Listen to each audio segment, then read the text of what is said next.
Hello বন্ধুরা, তোমরা কেমন আছো বলো? নিশ্চয়ই ভালো আছো, আমিও খুব ভালো আছি। তো আজকে চলে এসেছি পমফ্রেট মাছের ঝাল বানাবো। তো এদিকে দেখো, আমি মাছগুলোকে ভালো করে আগেই ধুয়ে রেখেছি, ধুয়ে পরিষ্কার করে নিয়েছি। তার মধ্যে ওর মধ্যে নুন, লঙ্কার গুঁড়ো আর হলুদ গুঁড়ো দিয়ে ভালো করে মাছটাকে মাখিয়ে নিয়েছি, দিয়ে কিছুক্ষণের জন্য রেখে দেবো।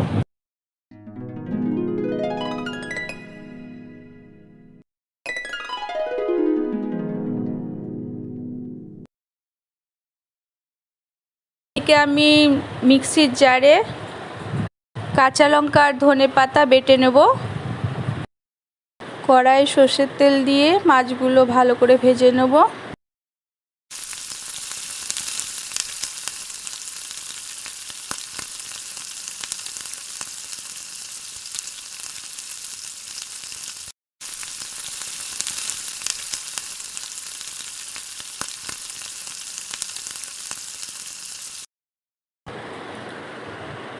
মাছগুলো ভাজতে ভাজতে আমি একটা পেঁয়াজ কেটে নেব।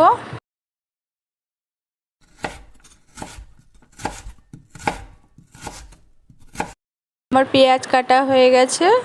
সর্ষের তেল দিয়ে ওর মধ্যে কালো জিরে, কাঁচা লঙ্কা, পেঁয়াজ কুচি সব দিয়ে হালকা ভাজা ভাজা করব।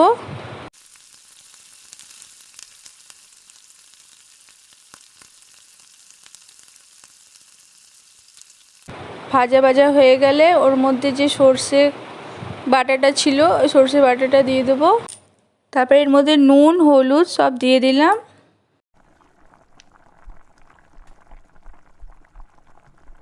তারপরে আমি মিক্সির বাটিতে ধনেপাতা আর কাঁচা লঙ্কা বেটে রেখেছিলাম, ওটা দিয়ে দেবো।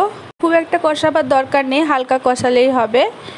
ওটা হালকা করে কষিয়ে তারপর দেখো আমার সব রেডি হয়ে গেছে, কষানো হয়ে গেছে। এবারে আমি একটু জল দিয়ে মাছগুলো দিয়ে দেবো।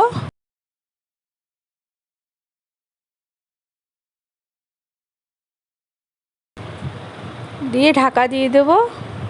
প্লেট মাছের ঝাল রেডি। এবারে গরম গরম ভাতের সঙ্গে পরিবেশন করব। কাঁচা লঙ্কা, ধনেপাতা দিয়ে গার্নিশ করে নিয়েছি। আমার পমফ্রেট মাছের ঝাল রেডি। ভিডিওটা কেমন লাগলো তোমরা বলো।